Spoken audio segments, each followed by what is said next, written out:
அனைவருக்கும் வணக்கம். நண்பர்களே, முருகப்பெருமான் மாநாடு என்ற தலைப்பிலே ஒரு கவிதை படிக்கிறேன், கேளுங்கள். மதுரையிலே முருகனுக்கு மாநாடு, பெருமையிலே பூரித்தது நம் நாடு. வந்திருந்த பக்தர்களோ பல நாடு, இது கடவுளை கொண்டாடும் திருநாடு. இந்து மத தலைவர்களின் விழா இது, முருக பக்தர் ஒன்று கூடிய விழா இது. சான்றோர்கள் பெருமை கொண்ட விழா இது, நல்லோர்கள் உரையாற்றிய விழா இது. ஆந்திர மாநில துணை முதல்வரின் உரை, அவர் பேச்சிலே ஏதுமில்லை கரை.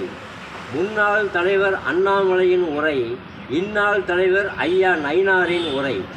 தமிழ் புலவர் தமிழிசையின் உரை, வானதி சீனிவாசன் அவர்களின் உரை. பல நல்லோர்கள் செவியினிக்கும் உரை, பார்த்து ரசித்தது வானின் பிறை. பார்த்த இடமெல்லாம் மக்கள் தலை, கூட்டத்தை கூட்டியது முருகனின் கலை. அண்ணாவை விமர்சித்தது குழப்பமான நிலை, பேரறிஞர் அண்ணாவுக்கு உலகில் உண்டா விலை. நன்றி, வணக்கம். படைப்பு வெங்கடேசன் மேச்சேரி.